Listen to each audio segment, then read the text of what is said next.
Tommy, what an absolutely unbelievable display of hurling here today. 2 brilliant games for the double header of the Leinster semi-finals. What did you make of it? Yeah, Aisling, it was an absorbing day. I suppose everyone predicted Galway. I know we had a prediction competition at home, the local camogie club, and I'd say 90% of everyone went for Galway this weekend. And by God, it was some shock, I suppose, in that first game. I know the last time they played each other in the championship was in Parnell Park, and Dublin came out victorious that day. But I think the way the league campaign was going for Galway this year, they looked like a team on a mission. Joe Canning was going, trying to become, I suppose, an attempt to become the all-time top scorer in championship hurling. But it just wasn't to be for him. They started off trying really hard, but they were going for goals too early. And I think that impacted on the confidence of the team for the rest of the day. And Dublin just went from strength to strength. They played like a team that was after, with a bag load of All-Ireland medals in their back pockets. They were brilliant, played with confidence, skill, everything, and fully deserved their victory in that first game. It was 118 to 114 in the end. As you said, they look like the hungrier team, Dublin. They really wanted it here today. From that half-back line, Dara Gray with those massive scores from 65 yards out. It was their day. Yeah, I suppose, Aisling, you can't beat hunger on the big day, and it's grand saying it in the dressing room, but you have to show it. It's not about talk. You can talk about it, and sometimes that works, but you really have to do it on the day. And today was a day for Dublin. As you said, Dara Gray, he was brilliant in that first half. When they needed inspirational scores, he was the one grabbing them. The way the game has gone, there isn't much space around the place, so when it comes back across the field, sometimes you can get some space, and Dara Gray found space below us here in the Hogan stand, straight over the bar. Ryan McBride did the same thing a couple of minutes later. He scored 2 great points for Dublin. So I think looking at it, I don't know, was it hunger or it was just sheer determination out of that Dublin team. Any ruck that was there with a ball to be won, they won it. Any ball where there was a break, anytime you hit a ball now on top of a half-hour line, it's usually breaking left, breaking right. Dublin were winning those breaks. They got a bit of luck as well, which you kind of make, I suppose, on the big day. So yeah, fully deserving of their win, and they were probably even their cornerbacks, they were out in front all day long. And you mentioned, Joe, there that, the record, it might have been a bit of pressure today on him. He was taking the frees at the start. They weren't going right for him. Just wasn't his day today. Yeah, no, it wasn't his day, and it wasn't, most of that Galway's team. They tried hard. They looked like a team that didn't play a championship game, that they were still probably in league kind of mode. And the disadvantage, I suppose, of not playing a championship game, like Dublin only had one last week. We all know Dublin, they had an indifferent league themselves. They really struggled against the top teams, and a lot of people thought maybe Antrim might cause an upset last weekend. They had a fantastic league campaign, went up and played against Dublin, and Dublin wiped them off the park. And I thought they played with a team full of confidence, and we even seen in the second game for Wexford, they had a great win against Laois after having a poor league campaign themselves, and they played with huge confidence today. So you can't beat confidence, and that comes from playing championship games, and that's where I think Dublin benefited today. And so in a way, are people not giving Dublin enough credit for the type of team they are? Yeah, well, I suppose you have to back it up, Aisling. You have to back it up with performances, consistent performances. I think they're probably on the crest of a wave at the moment in the fact that they won the under-20 Leinster final against Galway there only a couple of weeks ago. They're looking forward to an All-Ireland final next weekend. I think it's in Nolan Park against Cork. So I'm sure that positivity, that confidence breathing into the whole setup. They have a fantastic manager, Matthew Kenny. He's won 2 Club All-Irelands with Coola, playing a beautiful style. The King Con in there, the great footballer in full forward as well. He's a magician on the hurling field as well as the football field. But here with this team, I think they're starting to... We've seen the Dublin team of, say, my era getting old together. Towards now, as the older lads are getting older, they're moving out to the sideline, and in come the new young lads. I thought Ronan Hayes was fantastic today. You always want your full forward. What did he score from play? What did he score? And he didn't score a whole lot, but he was brilliant. Winning ball, setting up chances, and then should be that great goal. Chris Cummey, the ball came right across the square to him. He made the run. If it was me, he's the last lad you want on the end of a pass like that, because he was a back, a born back. He's inspirational coming out with the ball, winning rucks. But I suppose with goal chances, you want your corner forward that has maybe been doing it since he was 5 or 6 years of age. But Crummy, he put it away like, say, the Gooch would have done for a Kerry many years ago, and just put the ball into the back of the net. So listen, full heart, out in front, full of enthusiasm. But as you said, Aisling, no little skill. They were fantastic out there today. Dara Gray, I thought Liam Rush was back to his best. He caught a great ball near the end when they really needed it. So yeah, no, they were full worth of their win. And in the last 5-10 minutes, we really seen Galway piling on the pressure. They were going for that goal. They needed that goal. And Dublin were just calm as you like. When they were coming out with the ball, they looked up. They didn't balloon it. They looked up for the pass. They pinpointed the pass and they played out in numbers. Very impressive. It was impressive, and they defended not with a sweeper, but they defended in numbers, which is much different. That means you all mark a guy and you just go back to help your teammate. You're not just back there on your own, sweeping left, sweeping right. So I thought that's the way Dublin defended in that second half. Now, I thought Galway did play into their hands. So as I said, I wouldn't question Galway's attitude. I thought they really were up for it. I don't think they were complacent. They were trying hard. I just thought they were trying to be too precise with their passes. That's grand in the league. In the championship, because the other team is going to work so hard, they'll give up on nothing.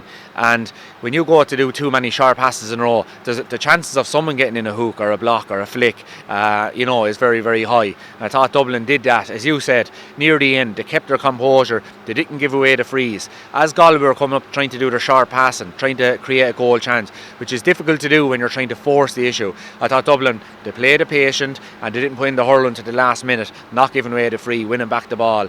When they had the ball then, they weren't just ballooning it. Usually the underdogs, they get the ball, they try and they're afraid of losing the game, a kind of a fear of losing. But they went out and won the game near the end and were very strong even then. Oh, absolutely. And we'll move on to the second game of the Leinster finals here today. It was 237 to 229 to Kilkenny in the end. It went extra time. How are you feeling after that? You're on edge. I was, and even a few minutes ago in normal time I was looking up. I'd say it was during maybe half time. When was the last time, or the second water break, when was the last time Wexford and Dublin played in a Leinster final? I think it was back as far as 1961. So that'll tell you the swings and roundabouts that was going on in that game that I was just seeing in case Wexford won, what was the case. But no, it went one way, it looked like Wexford were going to win it, then it went the other way. Kilkenny would go up, there was great goal chances, great saves from the goalkeepers. I thought all day long the goalkeepers, both in the Dublin game, Alan Nolan was nearly man of the match in that game, and in the second game, I'd say Owen Murphy made one of the saves of the century really. It looked simple but was so difficult. He kind of turned the hurl back, it was gone past him. I don't think many goalies in the country would have done it. So yeah, I thought they were fantastic, and even Mark Fanning there, he scored 1-1, the Wexford goalkeeper. So goalkeepers had a massive contribution to today. I was actually just thinking that I think nearly all the goalies scored today. It's evolving the goalkeeper role really, isn't it? Yeah, I think Stephen Cluxton started that back in, it was 2011 or 10 when he scored that, and Rory Begg Monaghan, yeah, fantastic as well at the long range free. So yeah, goalies, it's not just a case of maybe taking puck outs and standing talking to the umpire anymore. You actually have to go out the field and do a few things. But great contributions from the goalkeepers.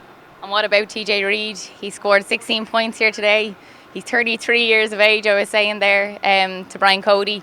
Just unbelievable. Like we'll speak in a minute about the lads cramping up, and he wasn't cramping up. You'd probably think maybe some of the older lads will be, but he was just calm as you like and still showing his experience there in the last few minutes. Yeah, Aisling, since he was a young lad, he always had the skills, but it was only as he went up through his mid-20s he took his, I suppose, fitness, his diet, his gym work to a new level. It probably happened after he got that bad injury against Galway. I think it was the 2012 All-Ireland. He had to spend a lot of time in the gym during that winter and after that. And from then on, he just turned into a different animal when he didn't have the ball. And like you said, 16 points. I was thinking of him being man of the match without ever knowing what he scored. If you take away what he scored even, he dispossessed a chance there near the end, and I think it was James Bergen then got on the end of it, and everyone beside it was, how did he do that? Like, the ball was there, usually end up giving away a free, the arm goes in around the neck and no one really kind of gives out.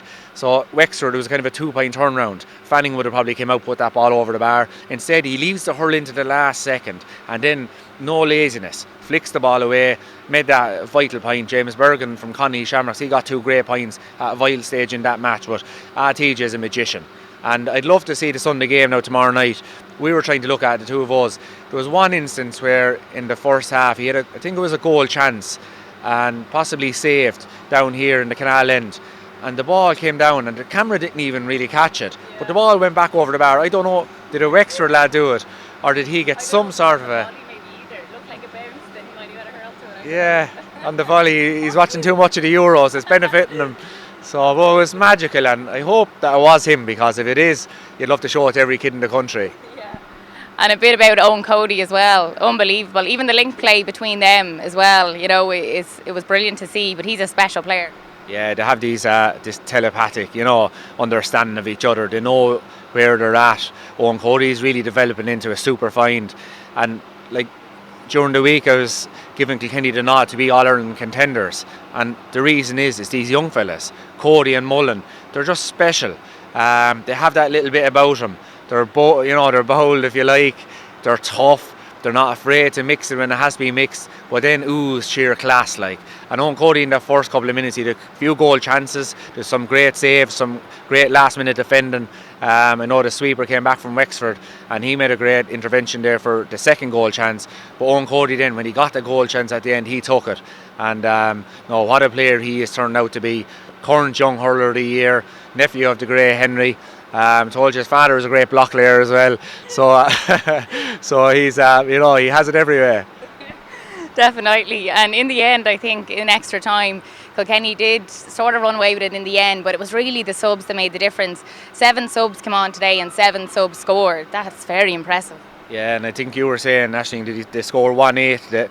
That was the impact of the subs. Just looking down through their subs today, say when Owen Murphy went off with the sin bin, Darren came on, Darren Brent from Freshford he's just as good as Owen Murphy, only for Owen Murphy is so good, he's keeping him off that team. Fantastic reflexes, great puck out. Wally came on, one of the more older experienced, didn't start players on the Kilkenny team. He scored a fantastic goal, and it was winning primary possession. We're talking about tactics and that, very important. You still have to be able to do the basics right. They're winning that match. He caught a puck out, sold it straight through, and as Donal O'Grady used to be teaching the Cork lads and the Limerick lads when he was over him, bat the ball, so no one will hook you. That was a fantastic goal. James Marr from Freshford, the second Freshford lad to come on today, he was brilliant. Again, his ball winning ability.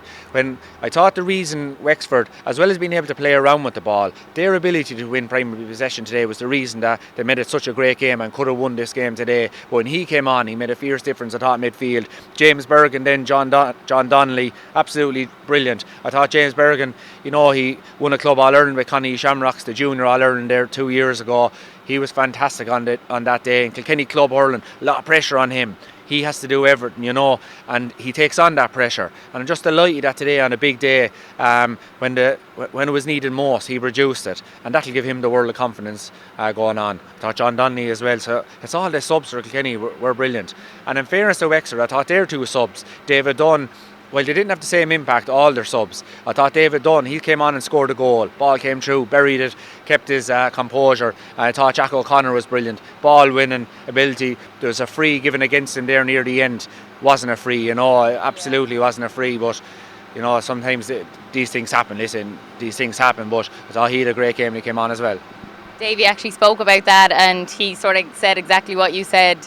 It wasn't a free, but these things happen, and that's hurling, and that's one thing that went against us, but I'll not talk about that. He didn't really want to, shine light on that as such. It was a great game. Yeah. And so now we're looking ahead to the Leinster final of Kilkenny and Dublin. Yeah, Kilkenny and Dublin. I remember going to one of my first Leinster finals, Kilkenny and Dublin. I'd say it was around 1991. MJ Ryan from Kilkenny and Galway, he was playing on it. Dublin had a few great players back then, so we played a good few in my own time against Dublin, so it's always a tough day. They won the Leinster final, it was 2013 at Dublin, a great year that year, but it's going to be different. We played them last year in the championship, was it the Leinster semi-final and we were up 10 points plus, and they came back and nearly beat us, so it's going to be a fantastic Leinster final, and Dublin will be coming. If they win the All-Ireland next week under 20, they'll really be coming with confidence. Absolutely. Good to be back in Croke Park today, Tommy. Great to be back, Aisling, and especially with the supporters. The game is at nothing without the supporters, and last year, we were just delighted to have the game back with the fans. It's everything, and at times when Wexford were scoring, it was like there was 60,000 of them here. It was magical, but hopefully things were done right today. Everyone was going around with their face masks. Everyone was going around keeping their 2 metres. So maybe we'll up it again to a couple more thousand for the next day. Brilliant. Thank you. Thanks, Aisling.